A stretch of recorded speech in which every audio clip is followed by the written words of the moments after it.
Diesel has questions. Let's get into it. Hey guys, it's Copa, and we are back outside. It's an absolutely beautiful winter day, and we've got a really fun video here. Diesel, my husband, hey, as you guys know him well for the wonderful man behind the camera, actually has a lot of questions about furries, about the fandom, and what else? I'm not really sure. But he has a list of questions for me. I am not aware of what they are, so I hope this will be interesting. So little disclaimer here, I'm not prepared for these questions, so my reaction is genuine. And if I'm wrong with some of my answers, please let me know in the comments below, because no research has been done. And I'm answering, in my opinion, honestly, and so is Diesel. These are some genuine questions that he said that he had for me. So again, it's not personal. Hopefully they will not insult anybody. It's just for fun, guys. So, as I say before, let's get into it. Diesel, take it away. all right.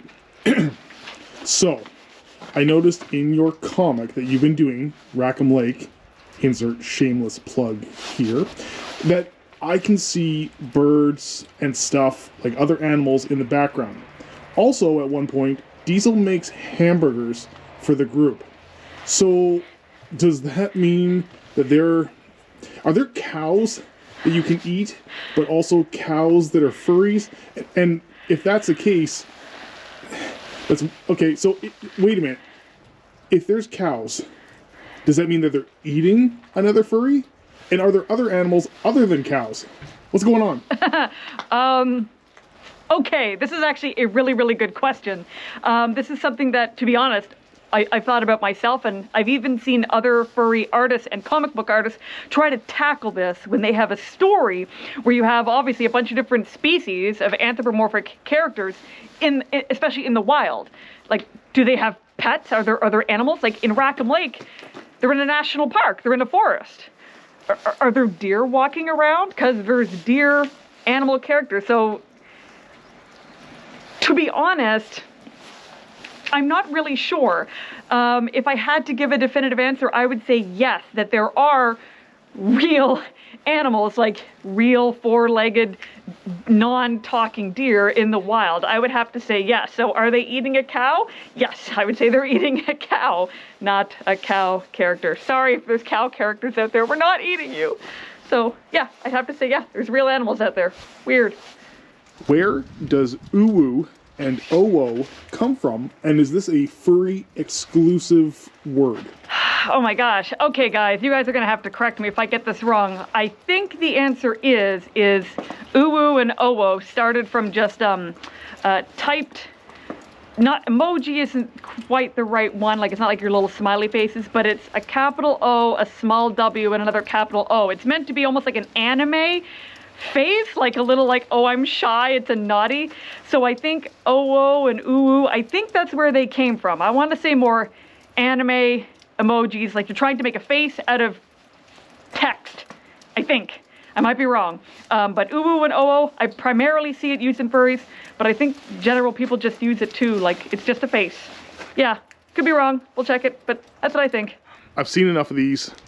Why a fur pile? Like, is this supposed to be like a big hug type of thing, or is this something else that's happening? Okay, fur piles. All right.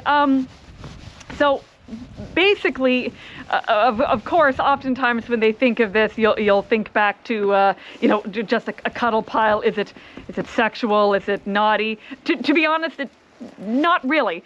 When I was at a furry convention at Furry Equinox for the first time, when fursuiters get tired, typically they will just sit on the floor, and what happens is, whether it's their friends that they know or not, other fursuiters just seem to naturally come to them and plop themselves down. Like, I've had complete strangers in fursuits be like, can I lay with you? And I'm like, yep, bring it in.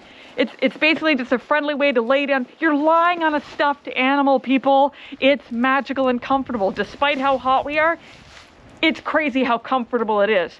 So yeah, that's a fur pile. It's a cozy mess of furry carpet pillows on the floor. Vor. What is going on here? Okay, so vor, yum, yum, yum. Basically, to my understanding, it is an interest in being swallowed. So a lot of it is just in the mouth or even down the throat and into the stomach. So it's basically, a lot of it has to do with obvious size difference. Like you'll have a giant, maybe a dragon, or their character is just expanded, so another character can actually fit in their mouth, be swallowed, and just sit in their tummy. To be honest, that's my general take on it. It's not something that I'm personally into, but I always thought it was kind of neat. So that's what I think. Is there a furry hierarchy? Like, for instance, it seems like everyone wants to give blue wolves a hard time. So is there a certain reason? Sorry, blue wolves, I'm just going off what I'm seeing and hearing here. But yeah, like, is there an actual furry hierarchy?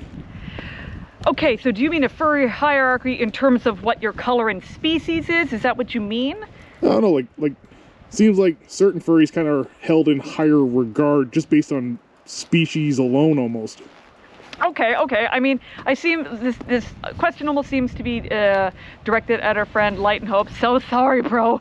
You're blue. You stick out. But I mean, okay, so people make fun of people that are, like, if you come out and you make your persona a wolf that's blue or with green hair or something like that, usually sometimes they're made fun of in a friendly way just because it's basic. Everyone's a wolf. Ooh, you're blue. Ooh.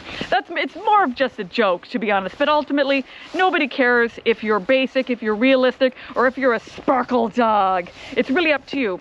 Now, in terms of hierarchy of species, there are species that definitely seem to typically get more attention.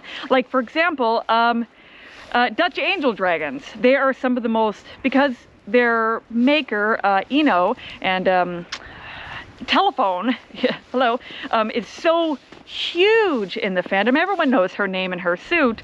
That species just gets a lot of attention. So if you have one, you will get some, just some side hand attention from that. But I don't think there's a species that if you have it, you're just automatically better. Yeah, so I hope that answers your question. Good question. So you've told me in the past that certain species of furries are off limits to make, like protogen versus primogen. So is there like a furry police that is going to stop me somehow? Yes and no. Are there people out there that their job is to basically come after you if you're breaking some kind of a furry or closed species rule? No. But, however, even though as big as the furry fandom it is, we are also very small. To give you a good example, I have a lot of friends and even just people that follow me on the internet that have sent me pictures of other canines with almost matching color and pattern, and they're like, oh my god, Colpa, someone's stolen your character. No, they haven't. This is basic, what I mean? And if anything, it's flattering. Now, if they came out with the same scars, then yeah, we'd have a conversation.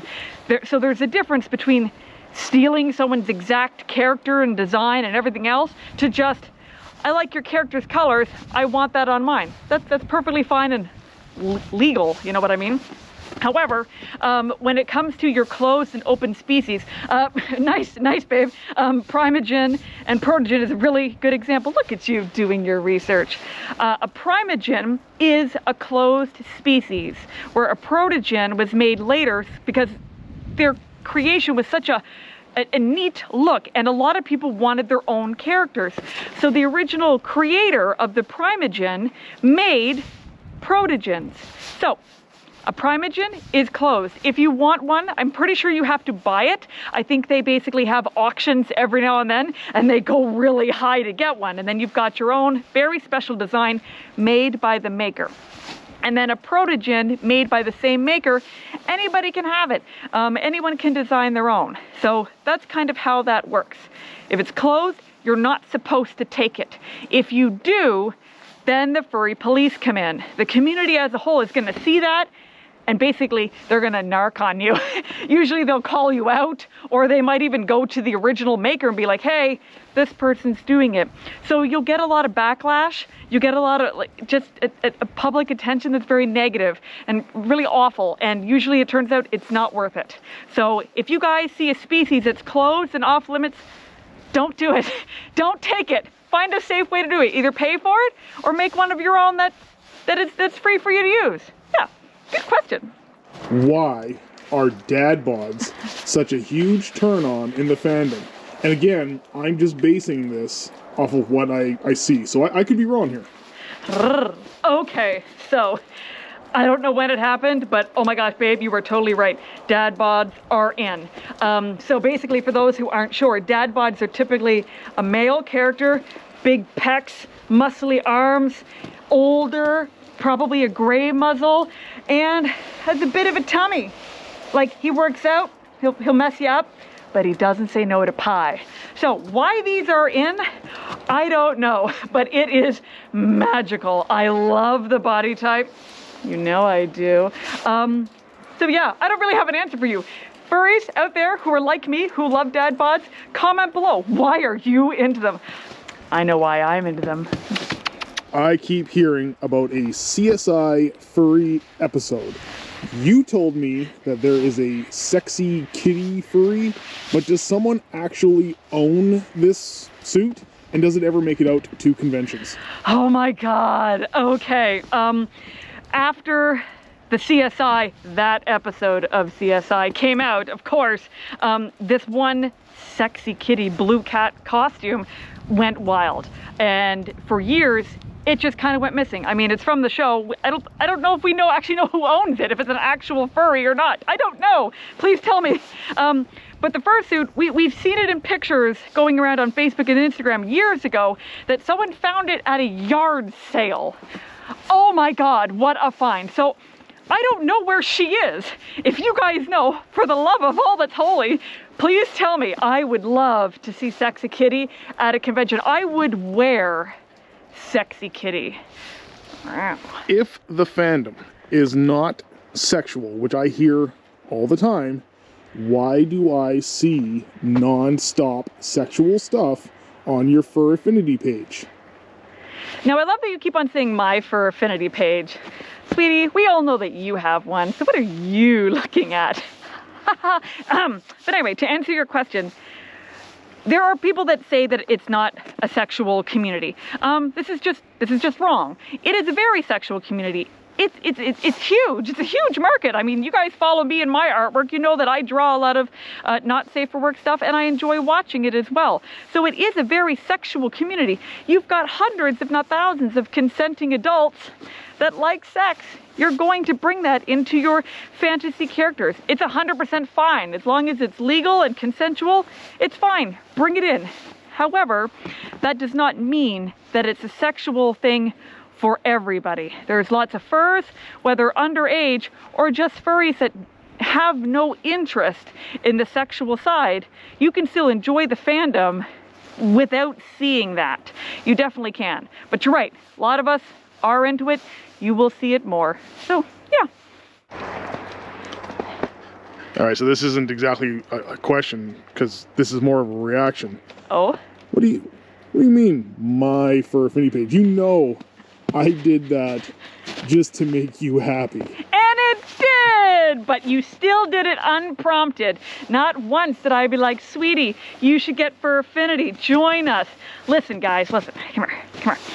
Okay, Diesel, my wonderful husband, my supporter, he makes videos, but he has a character. He designed it. I just drew it for him. He's not really a furry yet. We're still trying so hard. He's this close. He's almost there. Yeah. He's Okay, now, babe, let's be real here. You mentioned Sexy Kitty from CSI. You know we have to watch that now because, guys, all you followers out there, Diesel hasn't seen it. He hasn't seen CSI. He has to watch it. Who